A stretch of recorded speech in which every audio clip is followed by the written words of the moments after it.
Imagine it's 2 a.m. and a sound like a dying chainsaw is ripping through your bedroom. You look over, and it's not a monster. It's just your partner snoring like a broken lawnmower. Here's the weird part. You've probably done the exact same thing to someone else. Snoring is one of the most universal, most annoying, and most misunderstood sounds the human body makes. So tonight, we're going to figure out why your throat turns into a kazoo the second you fall asleep. And more importantly, we're going to ask a strange question. Does snoring actually serve a purpose, or is it just a glitch? Let's start with the basics.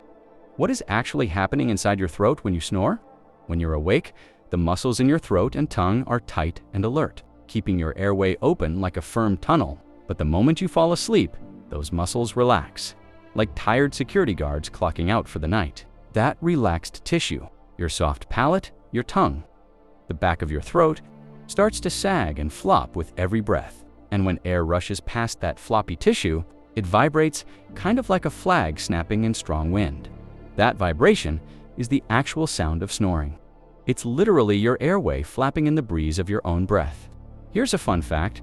Snoring can get as loud as 90 decibels. That's close to the volume of a motorcycle engine, according to the American Sleep Apnea Association. Roughly 90 million American adults snore, and about 37 million do it on a regular nightly basis. So if you snore, congratulations, you're in very, very loud company. But why does this happen to humans so much more than it happens to other animals? The answer takes us all the way back to evolution, and a trade-off our ancestors made millions of years ago. Most animals have their voice box, or sitting up high near the back of the nose. This high position lets them breathe and swallow water at almost the same time without choking. But somewhere in our evolutionary past, the human larynx dropped down lower in the throat. Researchers like anatomist Jeffrey Light have studied this descended larynx for decades, and they believe it's the price we paid for one incredible upgrade. Complex speech?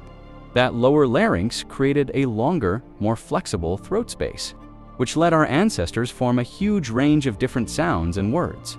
Basically, we traded a simpler, safer airway for the ability to talk, sing, and eventually invent podcasts. But that same longer, floppier throat space is exactly what makes us so prone to snoring at night. In other words, snoring might just be a leftover cost of the deal that gave humans language.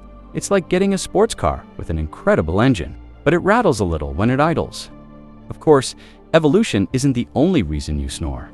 Some causes are much more personal and physical. Extra weight around the neck can add pressure on the airway, making it collapse more easily during sleep. Sleeping on your back lets gravity pull your tongue backward, partially blocking your airway like a cork in a bottle. Alcohol before bed relaxes your throat muscles even further, which is why a few drinks can turn a quiet sleeper into a foghorn. Even a stuffy nose from allergies or a cold can force you to breathe through your mouth, increasing the chance of that airway flutter.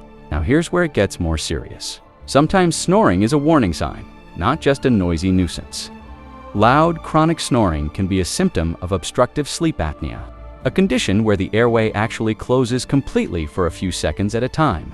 In these moments, breathing stops, oxygen drops, and the brain jolts the body awake just enough to reopen the airway, often without you even remembering it. A well-known 1993 study published in the New England Journal of Medicine estimated that sleep apnea affects a significant portion of middle-aged adults, many of whom don't even know they have it. That's the scary part. Your body can be silently struggling for air all night, while your brain forgets the whole thing by morning. So if your snoring comes with gasping, choking sounds, or daytime exhaustion, that's your body waving a flag, and it deserves a doctor's attention. But let's get to the big philosophical question we promised. Does snoring actually do anything useful for us? Mostly, scientists agree. Snoring itself has no direct biological benefit. It's simply noise created by turbulence. It doesn't help you breathe better. It doesn't help you sleep deeper. It's really just a sound effect your body accidentally produces. But here's an interesting twist. Some evolutionary thinkers have wondered if snoring might have had an accidental social side effect long ago. In small, ancient tribes sleeping together for warmth and safety, a loud, rhythmic snore might have signaled to others, "Hey, I'm alive, I'm breathing, and I'm right here." It's an interesting idea, though scientists are careful to say it's speculation rather than proven fact. What we do know for certain is that snoring reveals something. remarkable about the trade-offs written into our own bodies. We are the only species that can whisper a secret, sing an opera, and recite poetry, all because of a lower, more flexible throat. And the price for all of that beautiful complexity is a floppy little flutter that turns us into foghorns every single night. Maybe that's the deeper lesson hiding inside every snore.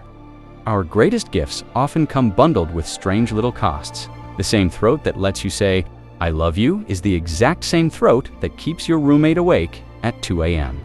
So next time someone snores next to you, try not to get too annoyed. You're not listening to a flaw. You're listening to millions of years of evolution, quietly rattling in the dark.